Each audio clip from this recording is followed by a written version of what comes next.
All right. Hey everyone, and welcome to Finding Truth Everywhere. I think that's what it's called. This is Cindy. We listened to Keith Kavanaugh this week, and I have a little bit to share. Maybe I'm sinking into some of what he said, but first there's a song. Um, and it's really for me this song, just a couple of words and then I'll hit it on pause. It's playing for change, and the name of the song is Love Is All. And it's a big part of what I got out of Keith's teaching. He stated quite clearly that the way to make this work is to be uncompromising, right? I'm falling in love with that word, though I'm also looking to find ways to make it gentle. Um, and a big part of this state of uncompromising is just to accept that love is all we are. And love doesn't judge, and love doesn't see another as separate from itself, etc., etc., etc. So I believe this song is on our playlist. It's called "This Love Is All," and it's playing for change. And I'm going to hit pause, and Barbie is going to make sure I remember to hit record again. Right, Barbie? Thank you. All right, here we go. That was sweet. All right, so here's what I want to share. Some of it is sitting on conversation we had in a previous meeting. I don't, maybe it was coffee with yesterday with Dove, and this idea that the Son of God never judges, and the conversation of, yeah, but what do you do about it? So here's what I want. First of all, just listening to Keith. So Richard, if you're listening to the replay, I know that you stated Thursday is a hard day for you to show up. So first, thank you. Even if Keith never says I mean, he's talking about the course, so it's not like there's new big ahas, but somehow just hanging with him feels like marinating in love and truth, and it deepens the commitment to do the work, and there isn't anything more important than that. So if I say nothing else of value in this hour, that be it. All right. So Okay. I love you, Richard, if you're listening. Um, I'll speak for all of us. We love you and very, very grateful for the recommendation of this video. Um, so the next thing that came up as I was sitting and listening, and especially with everything going on here, being in such a different space and having so many opportunities to watch Cindy interact with others, and is this idea that in order to really um, progress isn't the right word, but what I heard Keith say was that Ken stated that these teachings are uncompromising. And the way I heard that is love is all there is. And love does not judge. So love does not judge. Love does not separate. We are that which created us, and that which created us is love. And so, in truth, we never left our source. In truth, all we are is consciousness. And holding that, accepting that everything that's not that is an opportunity for forgiveness. I had to say that really fast. Because something here is resisting the single-minded focus of this teaching, and I just felt things close a whole bunch of yeah buts. So We never left our source. All is consciousness. That's the non-dual teaching. Love is all there is. Experiences are happening that are hitting our stuff, and it's really just opportunities to be willing to allow the stuff to come up, and allow it to be forgiven. And literally, he's found a lot of ways to say that were just beautiful. So a couple other things that came up for me. Um, for me, it's the same teaching when I said yes, to be an awakening together minister. I say yes to leading gatherings. I say yes to teaching in these spaces. I've now said yes to being acting as a minister in residence for people living in this community. Um, Regina said the way to prepare for all of that is to commit to your personal, to commit to your work. Don't sit there and create, you know, Heal Mind doesn't plan. I don't know if anybody's heard that before, but I've heard it once or twice. Regina has clearly taught us over and over and over again, do whatever it is for you to do. But the way for you to prepare to be a teacher and to love and to hold space is to stay uncompromised. I'm using Keith's word now, but I'm falling in love with it. Uncompromisingly committed to your own work, which means over and over and over again to acknowledge that if you see something unloving or dangerous or evil out there, it only means that there's something in here to forgive. If the world seems to be unsafe and dangerous and crazy, it only means that there's a belief that I am unsafe hanging here. And there's a period at the end of that statement, and there's never any exceptions. And so it's really, really uncomfortable. It could create crazy, unbelievable circumstances. And I heard Keith say, thank you, Keith. And I've heard myself say it to others, and I've heard lots of teachers say, get uncomfortable. Like literally, if in order for this work to succeed, I have to rip off the bandages. I have to let myself feel crazy scared. I have to be willing to take my hands off the wheel and stop trying to control the world so I can feel okay, and instead recognize if the world's making me feel like I'm something other than perfectly loved and cared for right now, it's because there's a belief in here. And until I rip off the bandages and say, here I am, God, I am forever going to be attempting to control the world out there so I can feel okay in here, and it's never going to get better. So the Son of God never judges. I am the Son of God. Held within that, and I believe Keith said, is a thought. The ego is just a thought believed, right? So held within the Son of God who never judges, who knows itself as love, is a thought believed.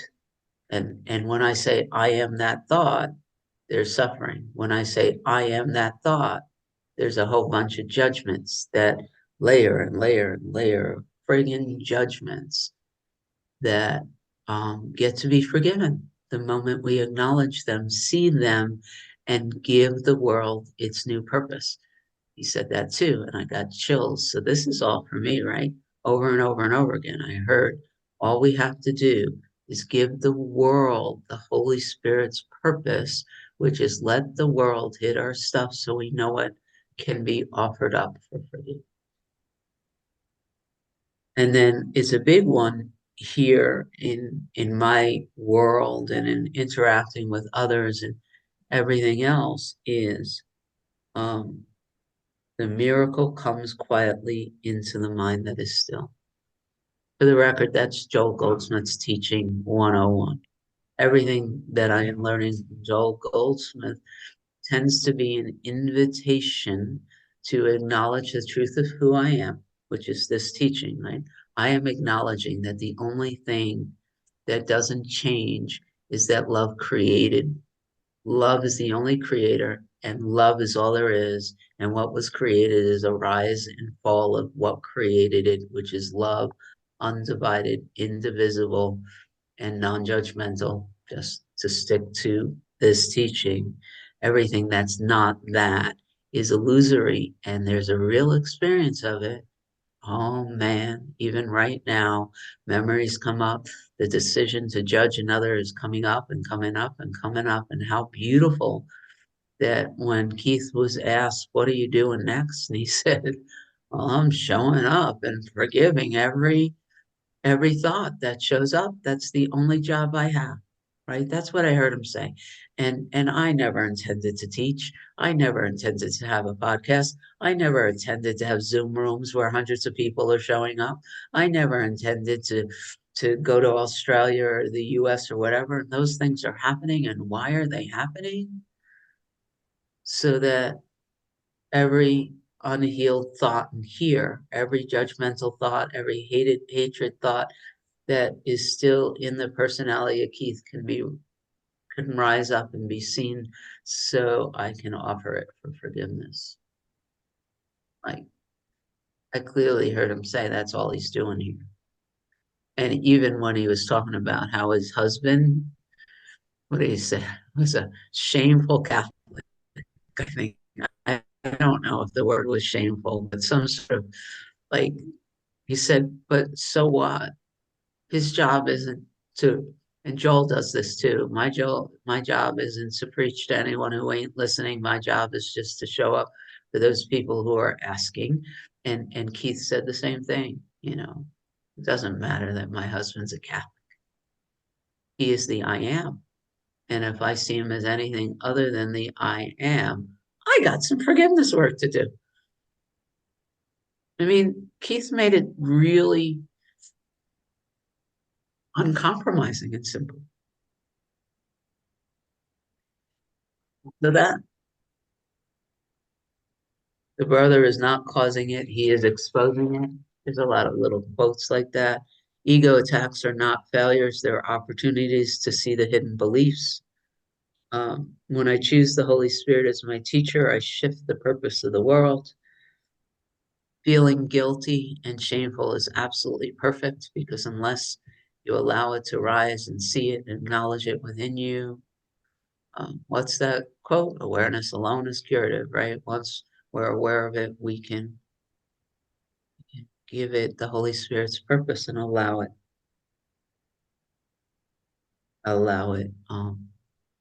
be forgiven.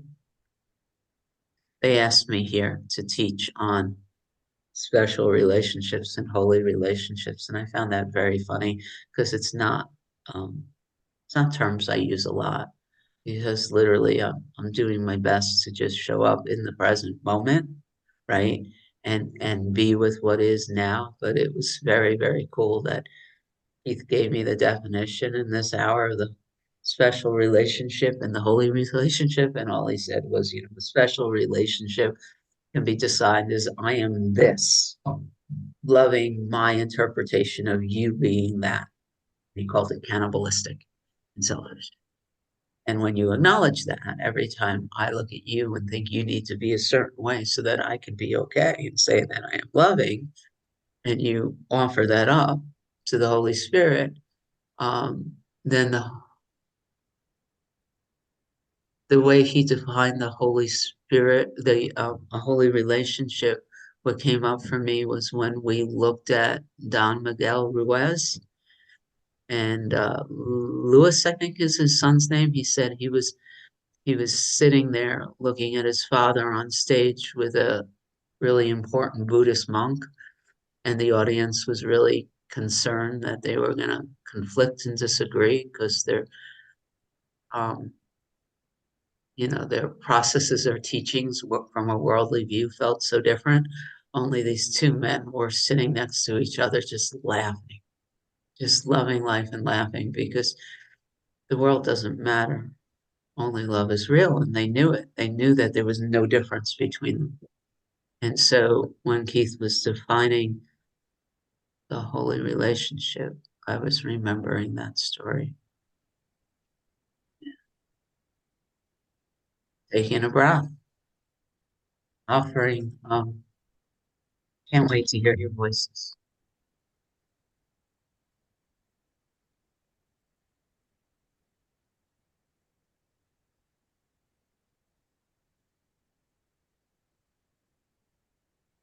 Rana, Hello. hello. I really enjoyed this talk. And I'll just go through some things that I jotted down. You think you're the one thinking, and as soon as you become aware of this, you're there. Because now I've remembered again that I'm not the one thinking. So I loved that. There's always progress. Salvation is the escape from concepts. I am is outside of all thoughts. It's aware of thought, but unaffected. And forgiveness allows it to be. And so when he uses that phrase outside of, what comes to me is beyond. And so I think we're speaking the same language, and I'm not trying to nitpick or anything. It was more clarity for me with the word beyond. It's like outside of the dream, outside of the illusion. So that was very helpful. Say again what your word is. Outside versus beyond. Outside is a good descriptor for this one, for what it means that I am is beyond. Can I ask you a question? Mm-hmm. In your space, is that the same as rising above the battleground? Or anyone else that studies the course? I don't know. It's all just words, right? I get what Ron is saying. It's all just words. What are you rising above? You're rising above something that's not there. What are you outside of? That immediately places something inside that's dualistic. Right. Okay. Well, and concepts are so limiting. Yeah. Yeah, I think is what, it's like I am, period. right. Yeah. Full Anything stop. else, anything else just isn't. Exactly. Right. Anything beyond the statement I am is now conceptual. Right. Mhm. And so That's he said, I see others as a concept, not what they truly are. And that is very helpful for me. I mean, we've talked about that a lot. I see you and I have memories and expectations of this image or form that I think I know. However, living with beginner's mind and meeting each moment with a freshness, can I see another fresh, right? So that's what it is. Can I drop the concept of what I think Barbie is going to be when I see her today and just be, right? And then this kind of got expanded because he talked about, we're all this beingness. Returning to beingness, I will recognize it in everyone. So there's, this going on. And gold is gold, no matter what the form. And we've talked about that with the bracelet before. And that That's the really brought it VCC home. yoga. Yeah, gold is gold, right? Being is being. So this is the line that blew me up.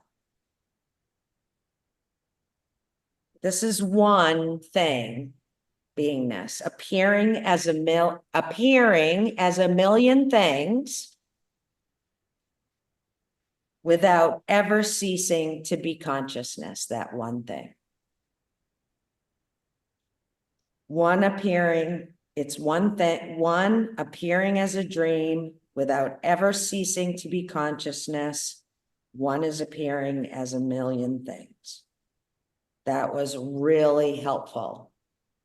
I'm just recently just getting this sense. It's like it's no words, right? There's just one. Like, and I could use the analogy of just this body appearance, right? I can say the body, but there's a million things going on that I'm unaware of within this body. And so that one is like one. And then the last thing that he said was, oh, and the quote that Cindy pointed to, the miracle comes quietly into the mind that stops an instant, is still, and is still. And you know, guys, how much I love the holy instant. And it's just really, it's such an attractive, it pulls me in the way he describes it, you know. And the last thing he said was, shut the hell up. God is already in the silence. And I mean, that's the deal, right?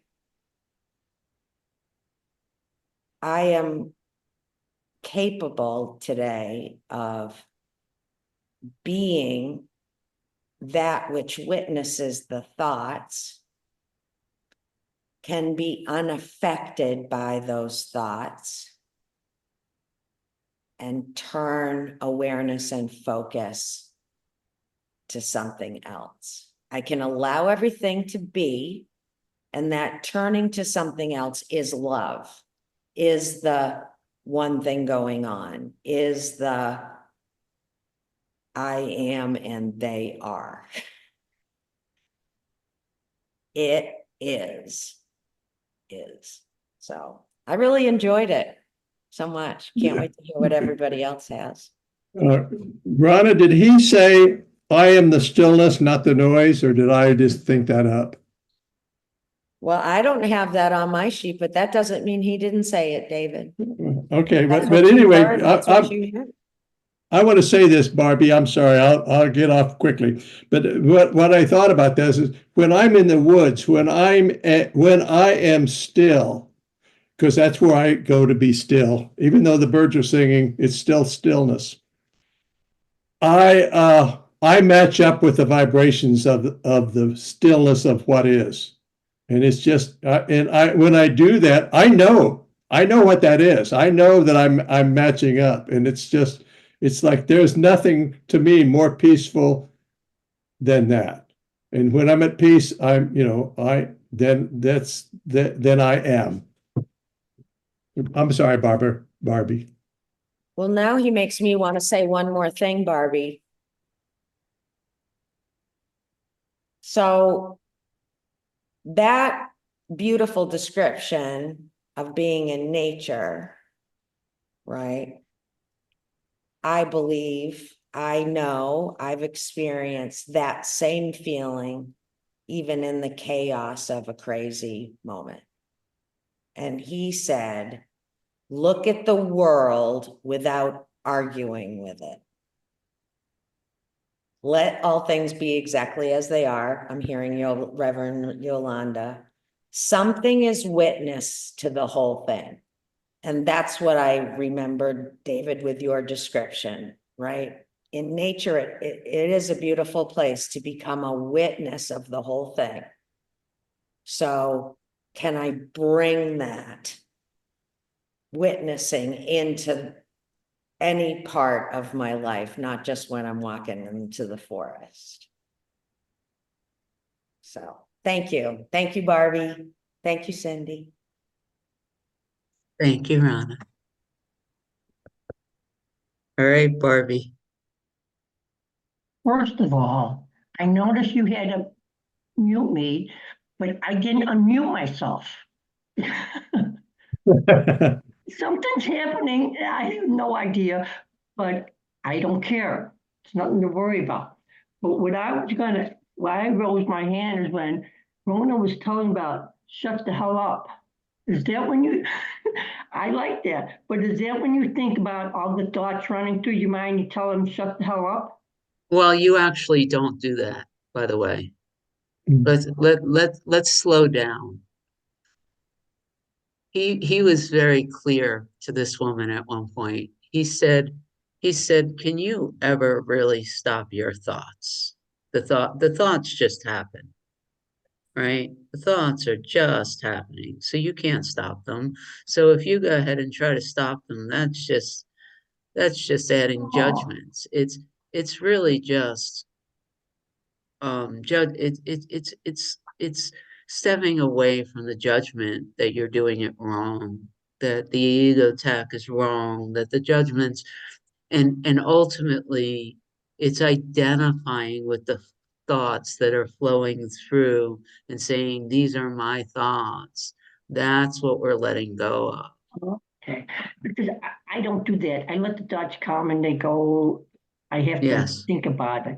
The second question I had was, he was talking about, what's the butter? He was talking about the butter.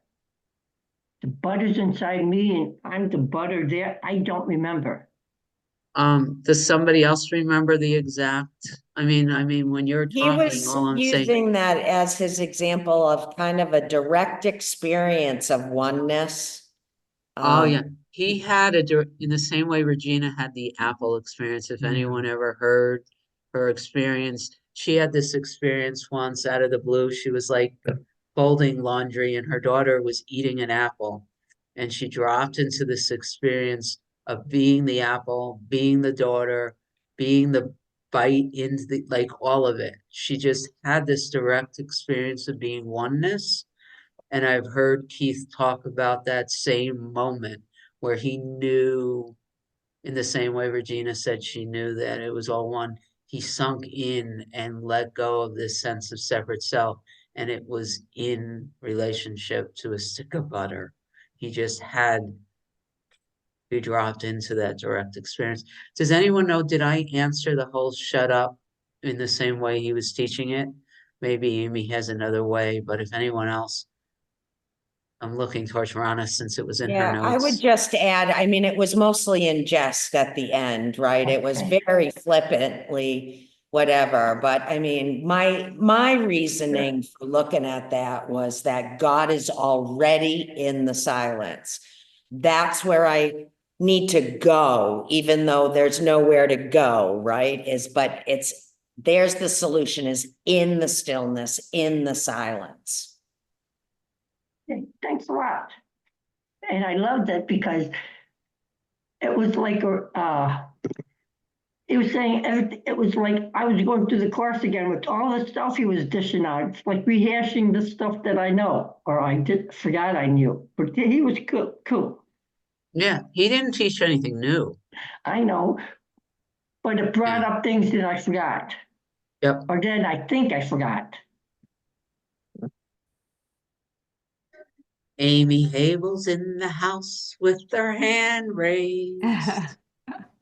Oh, I love this video. I was so happy watching this video.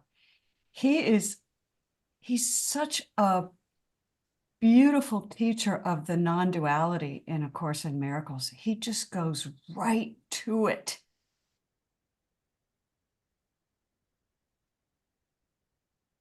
She did it again, didn't she? Froze, yeah. Turn your video off, Amy. We'll see how long it takes. Hear me? No, Yeah, can you hear me go- now? now we could hear you. Okay.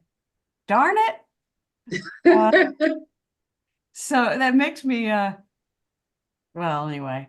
So anyway, I just love him. I love the way he drills right down into the non-dual aspects of the Course.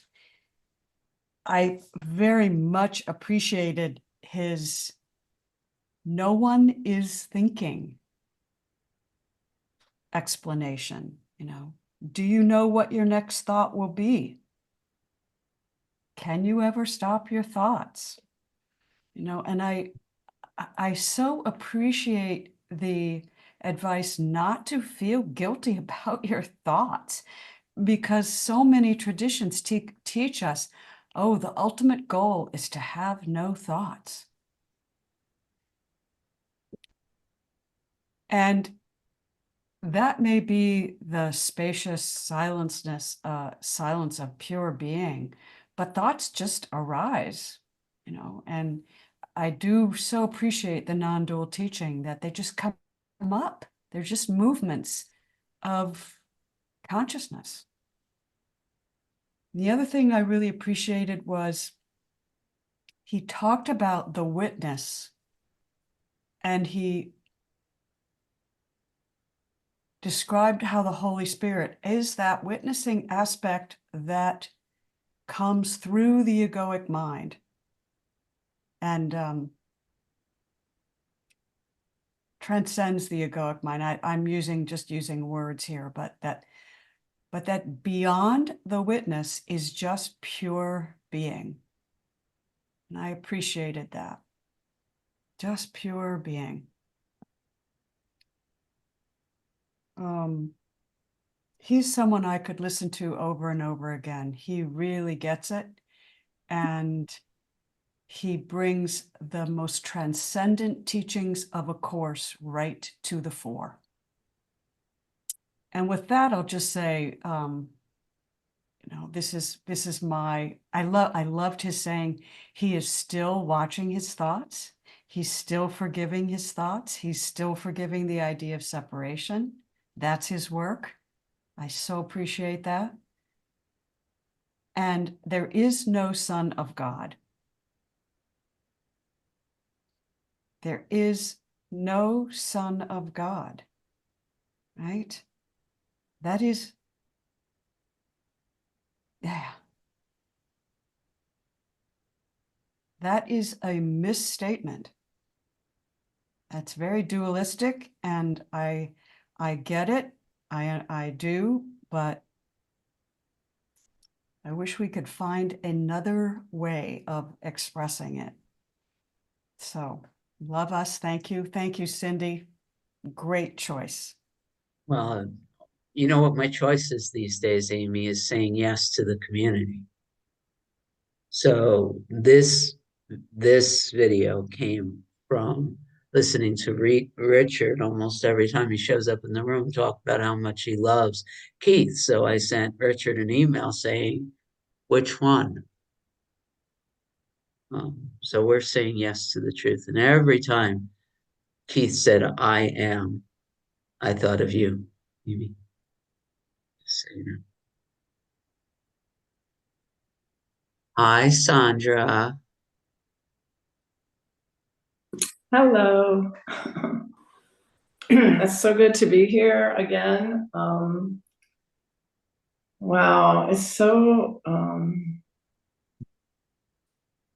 beautiful. It's the only word I can think of. It's so beautiful to hear each individual and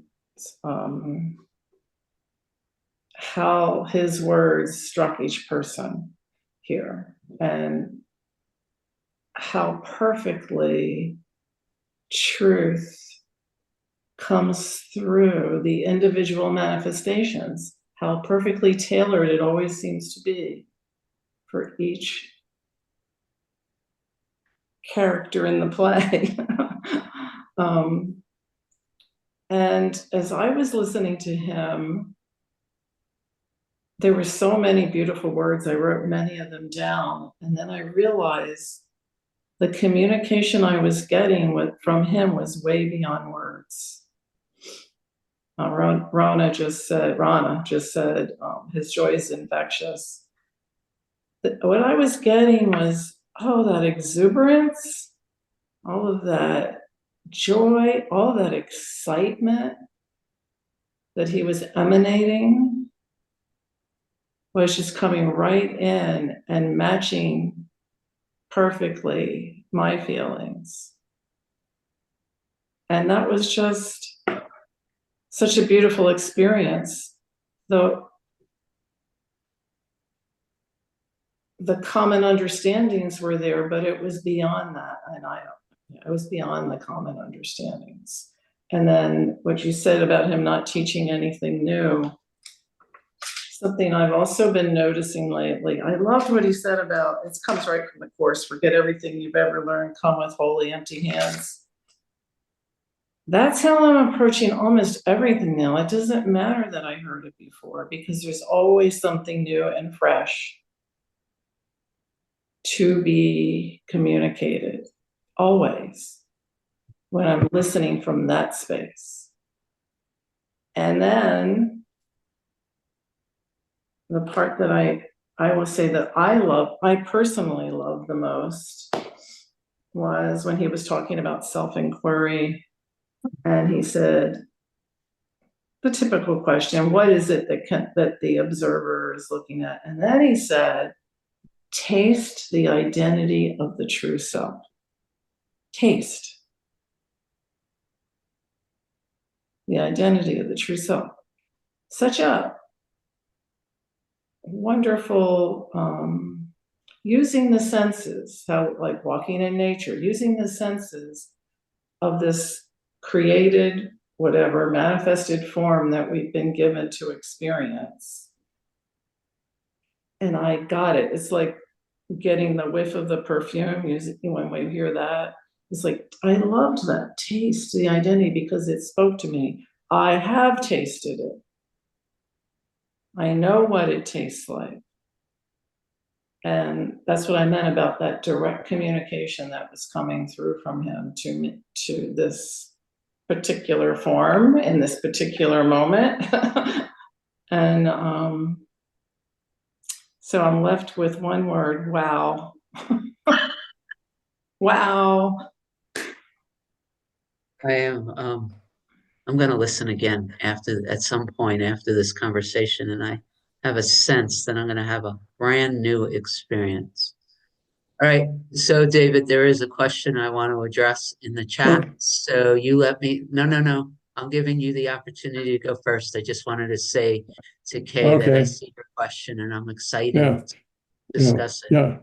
First of all, I want to say this about Sandra because you're so good. And when we say there's nothing new, it is new because you and I are and Cindy and everybody, we are new. We're now deeper into ourself than we were. So every time we hear something, it's the new me, the new, better, deeper me is hearing it for the first time.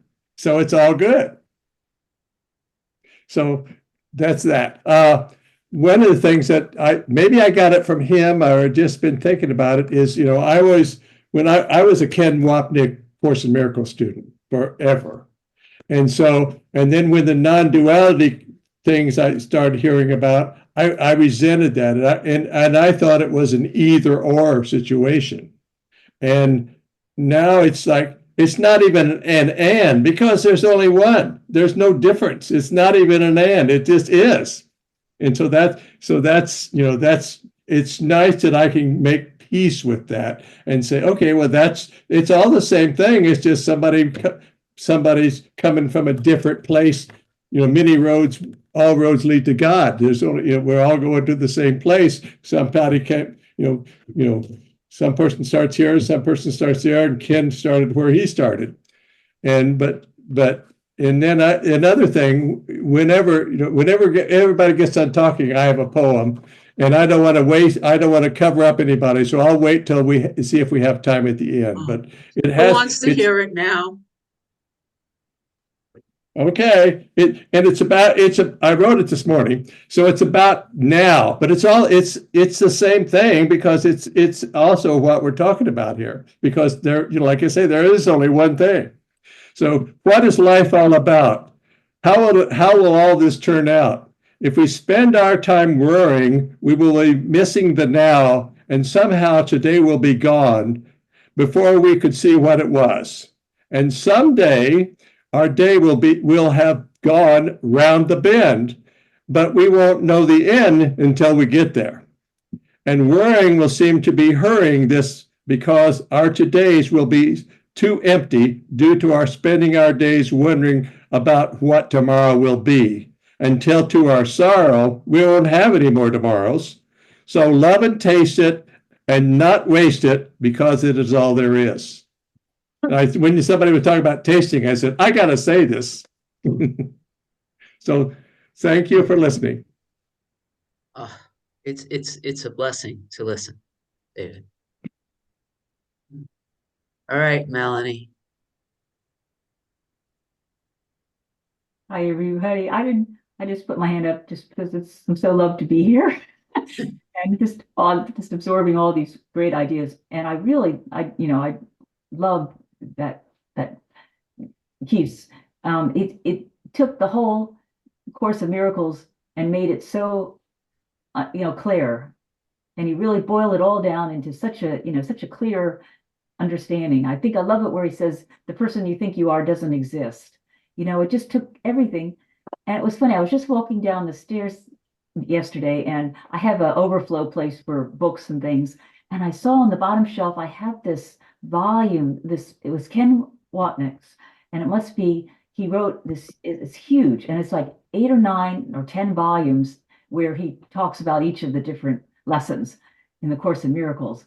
So I must have bought that many years ago, but it was so dense. And I opened up the first one just to see but it's all concepts in a sense. And I loved how he said, throw it all away and just get to boils it down to just the truth, and which is not a concept. And so anyway, I really appreciate that. And another thing I love was, because is he from Australia? He is Irish. Irish. Thank you. I couldn't figure out the accent.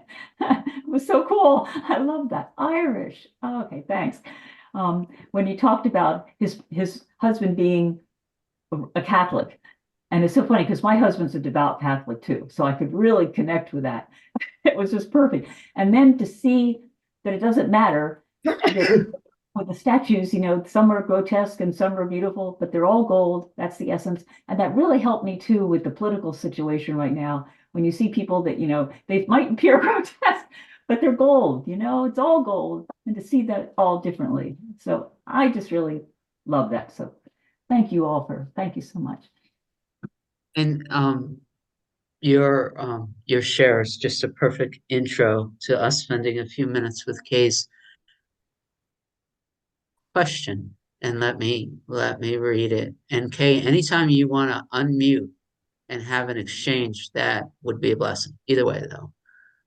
So the question reads, and I'm going to respond before I read or invite Amy. I didn't read Amy's response. I just saw it there, but I'm going to respond from my heart without knowing what it is Amy said. So I thought I'd say that out loud too.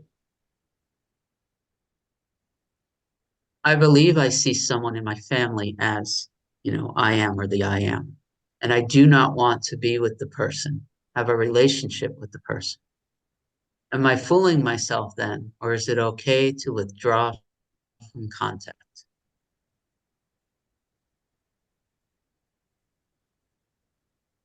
So here's how I am inspired to hold this question. And there's tears, so I'm going to do this real slow.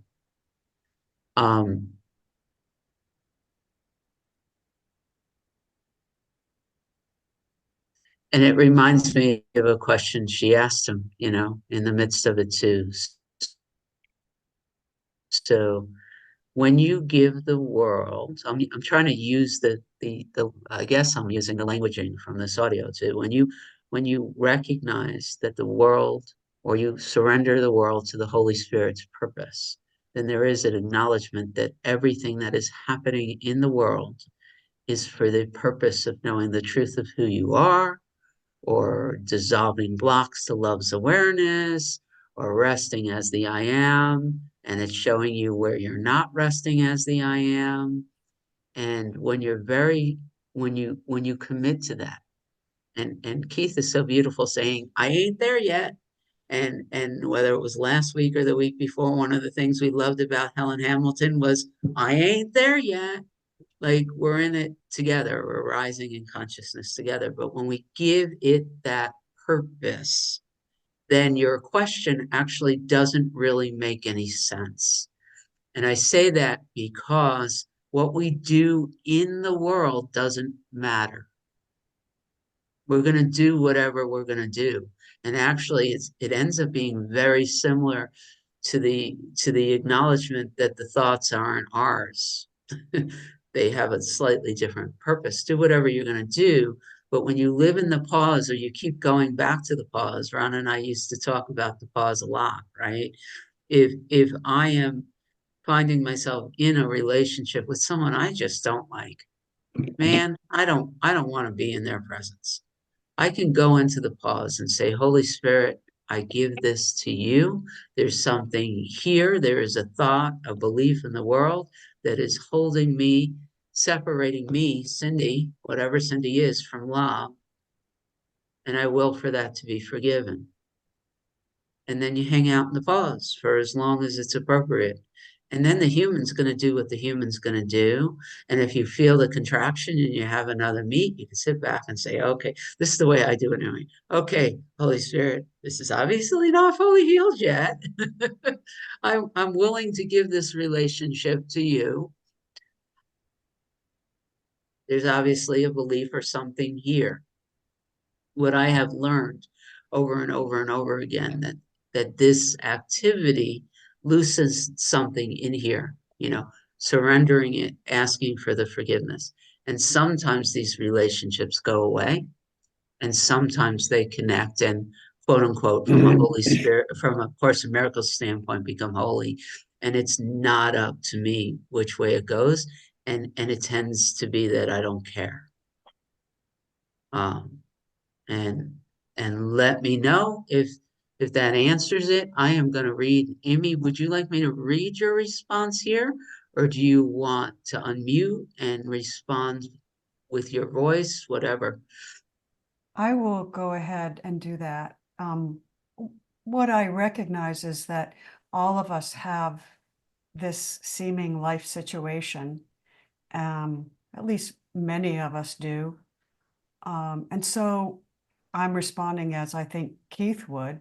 That person is you and is an opportunity for you to choose again and again and again to see that person as God's being, which is what you are.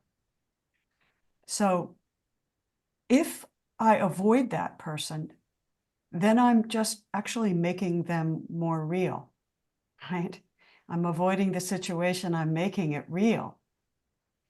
But life, but I also don't have to seek it out and say, oh, I need to seek this out because this is a lesson for me that I must learn. No, you just go with the flow because you'll be shown, right? Don't worry about it. You'll be shown. So if you want to avoid them and you find in the moment it's not, it's like the guru sitting on the park bench. If you don't really like their boombox, you can get up and leave the park bench. Don't blame them. Don't be angry with them. Just it's a conscious choice, right? And be grateful that they have given you the opportunity. So you don't have to respond to them because that makes their personality seem real. You don't have to treat them, like you don't have to believe in their play. And that might really piss them off. But that's okay too, So I was in a public meeting the other day, and I had somebody come after me in the public meeting and accuse me of being something I'm not. And because of this training, I just looked at them and I went, do you really think that? And he said, yes, I do. And I just kind of went, oh.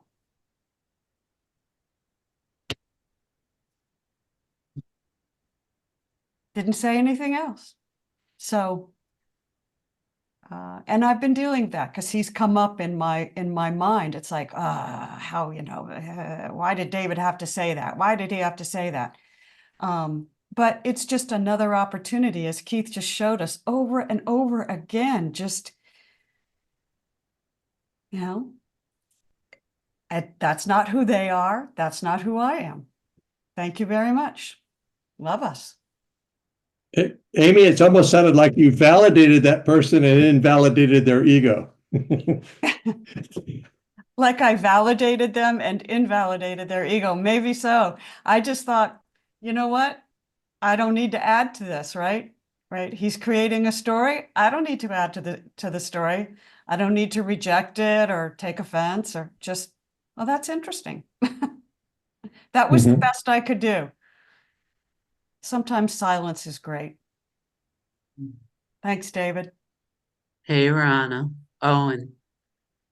Love you, Amy. Hey, I really appreciate this discussion that we're having right now. And what I'm feeling led to point to is, Kay's opening sentence. I believe I see someone in my family as I am. And that willingness, that no matter how the head or the thinking is feeling, whatever it's telling me, still having that willingness to go there. That's huge. And I loved what I've heard shared. Thank you, Cindy and Amy. What I would like to add is the good news. I think I'm going to be correct when I say that this person is not sitting next to the couch, next to you on the couch right now. And so I like to plan things in advance. And there have been some situations where I said, I'll never, or I don't want to ever, and that's kind of where the mind is protecting me, saying, I've created this little fortress now, and I don't have to worry about interacting with this person. And I'm not saying you should or shouldn't. I guess what I'm trying to point to is in any moment when the possibility of an interaction is going to arise, that's where I can pause and ask for the next right thought or action is right there. The mind will spin and tell me I need to worry about the next time I run into this person and what I'm going to say and how I'm going to be and how I'm going to fold my arms and whether or not I'm going to respond if they say anything. And if they call me, I'm not going to answer the phone. I'm going to let it go to voicemail, or I am going to answer the phone and then I'm going to tell them. And what I'm being taught is, like, right now we're in a meeting at an open door and all is well. And I will be given the next right thing to do in the world after pausing in whatever future now moment that I have to have an interaction possibly with another ego, just another ego, right? And so it's really great for me to remember that. Thank you so much, Kay, for allowing me to teach myself today. Oh, I gotta tell you, Rana, that laugh felt good. And not that I recognize that voice in my head, but yeah, I recognize that voice in my head. And I noticed that Sandra put her hand up and then put it down. And in case Sandra put it down because she thought we were running out of time. Well, this is not in direct response to the question. It's a spin-off.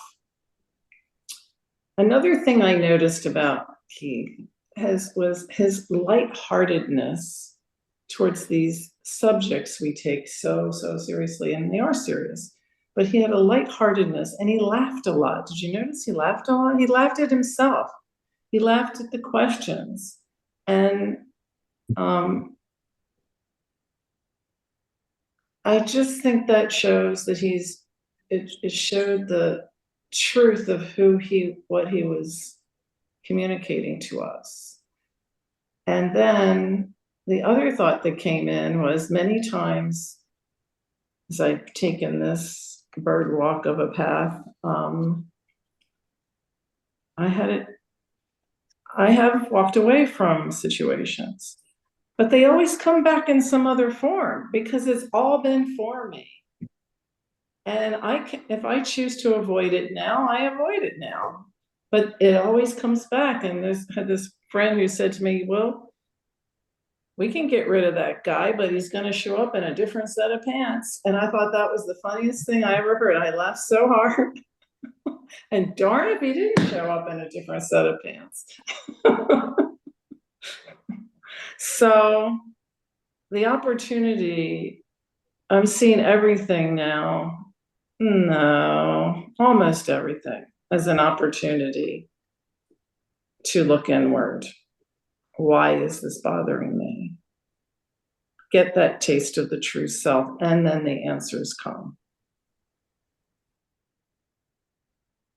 So, acknowledging that we see you, Kay, is there anything you'd like to add or say or ask before the end of this meeting? And it's so wonderful to have you here. I'll just like to say thank you all very much. Thank you. All right. Man, there is one last thing in the last 30 seconds, because this is Finding Truth Everywhere, and we've listened to a lot of teachers, and what's coming up for me to say is what Helen Hamilton said at some point when we were listening to her, whenever we were listening to her, was, I think it was Helen, in my head it's Helen, just acknowledging that it's working for us, that we have enough devotion. How do I know that? Because we're here right now having this discussion. So the ego that says that we're not doing enough, or that we don't understand, that we might never understand, that we're not devoted enough, I believe is where that conversation came from.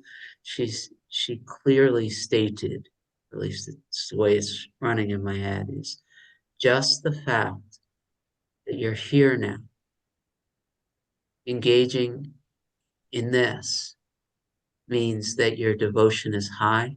It means that, well, now I got Rumi in my head saying, God's hooked you and reeling you in.